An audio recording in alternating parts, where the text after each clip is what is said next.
प्यारे दोस्तों, Medina Munawwara में एक नौजवान कब्र में एक लड़की से जिना करता रहा। फिर कब्र से लड़की की आवाज़ आने लगी। ये सब क्या मामला था, आज की इस वीडियो में हम आपको तफसील से बताएंगे। इस वीडियो को आखिर तक देखते रहिए। प्यारे दोस्तों, जनाब उमर रजी अल्लाह ताला अन्हु एक मर्तबा मस्जिद नबवी में गए। उन्होंने एक नौजवान को देखा जो जारो कतार रो रहा है। हज़रत उमर रजी अल्लाह ताला अन्हु ने उससे पूछा, ए नौजवान, क्यों रो रहे हो? नौजवान कहने लगा, मुझसे बड़ा गुनाह हो गया है। अब मुझे डर है कि मेरा गुनाह माफ़ होगा या नहीं, मैं इसलिए रो रहा हूँ। हज़रत उमर रजी अल्लाह ताला अन्हु ने फरमाया, कोई बात नहीं, मेरे साथ चलो। मैं नबी करीम सल्लल्लाहु ताला अलैहि वसल्लम की खिदमत में अर्ज़ करता हूँ, वो आपके लिए दुआ करेंगे और आपका गुनाह माफ़ हो जाएगा। चुनांचे वो नौजवान नबी करीम सल्लल्लाहु ताला अलैहि वसल्लम की खिदमत में रोता हुआ हाजिर हुआ और नबी करीम से कहा, ए नौजवान, तुम क्यों रोते हो? तुम्हें क्या हो गया है? उसने अर्ज़ किया, मैं क्यों ना रोऊं, हालांकि मैंने ऐसे ऐसे गुनाह किए हैं कि अल्लाह उनकी वजह से मुझे जहन्नुम में भेज सकता है।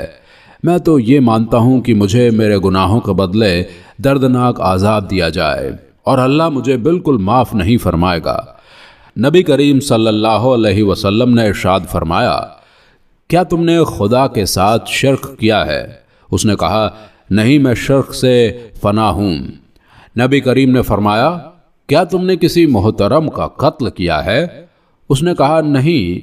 आप सल्लल्लाहु ताला अलैहि वसल्लम ने फरमाया, अल्लाह तुम्हारे गुनाहों को बख्श देगा, चाहे तुम्हारे गुनाह बड़े बड़े पहाड़ों के बराबर ही क्यों ना हों। उसने कहा कि मेरे गुनाह बड़े बड़े पहाड़ों से भी बड़े हैं।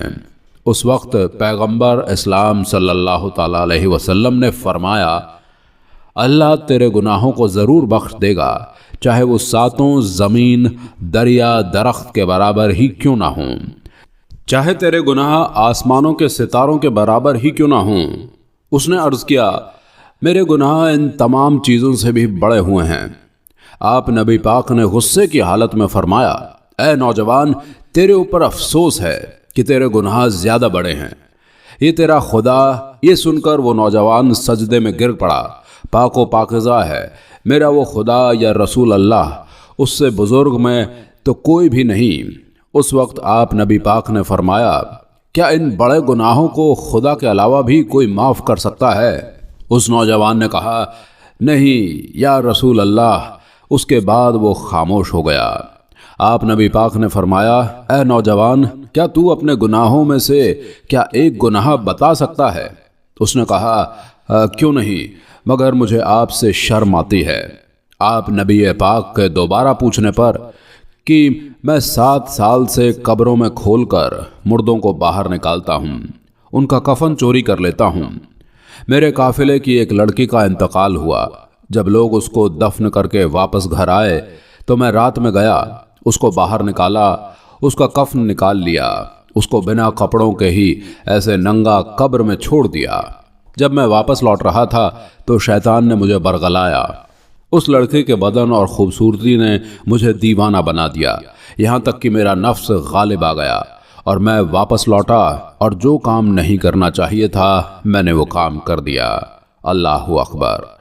वो काम कर बैठा। उस वक्त मैंने उस लड़के की कब्र से आवाज़ सुनी, ए नौजवान, क़यामत के दिन अल्लाह की तरफ से तुझ पर आज़ाब हो, जिस दिन तुझ पर और मुझ पर अल्लाह की बारगाह में पेश किया जाएगा। हाय, तूने मुझे मुर्दों के दरमियान नंगा कर दिया और मुझे कब्र से निकाला, मेरा कफन ले चला, मुझे नंगा हालत में छोड़ दिया। मैं इसी हालत में क़यामत के दिन हाजिर की जाऊंगी और तुझ पर जहन्नुम की आग बरसाई जाएगी। ये सुनकर पैगंबर इस्लाम हमारे प्यारे नबी फरमाने लगे, ऐ शख्स, यहाँ से दूर चला जा, तू जहन्नुम की आग से इतना नज़दीक है, यहाँ से दूर चला जा। वो शख्स मस्जिद से बाहर निकला और शहर से बाहर पहाड़ों की तरफ चल दिया। अपने दोनों हाथों को अपनी गर्दन से बांधे हुए था और पुकारता जाता था, ए अल्लाह, मैं तेरा बंदा हूँ, हाथ बांधे तेरी बारगाह में हाजिर हूँ। ऐ पालने वाले, तू मुझे जानता है, मेरे गुनाहों को भी जानता है, میں تیرا ہی پشیمان بندھوؤں کے قافلے میں توبہ کے لیے پیغمبر کے پاس گیا تھا، لیکن انہوں نے مجھے دور کر دیا۔ اے پالنے والے، تجھے میری عزت اور جلال اور سلطنت کا واسطہ مجھے نا امید نہ کرنا۔ اے میرے مولا، میری دعا کو رد نہ کرنا، پر اپنی رحمت سے مایوس نہ کرنا۔ وہ 40 دن تک دعا کرتا رہا اور گڑ گڑاتا رہا اور کہتا رہا کہ اگر میری دعا قبول نہیں ہوئی، اگر میرے گناہ بخشے نہ گئے، اگر تیرا ارادہ مجھ پر عذاب کرنے کا ہو اور مجھ پر آگ نازل فرما، پھر حال ہے قیامت کی رسوائی سے مجھے نجات دے دے۔ اللہ تعالیٰ نے اسے معاف کر دیا۔ پھر آپ نبی حضرت صلی اللہ تعالیٰ علیہ وسلم نے اس کو اس کی توبہ قبول کرنے کی بشارت دی۔ پیارے دوستوں، آج کی اس ویڈیو میں اتنا ہی۔ انشاءاللہ ملاقات ہوگی ایک اور نئی ویڈیو کے ساتھ۔ خدا حافظ۔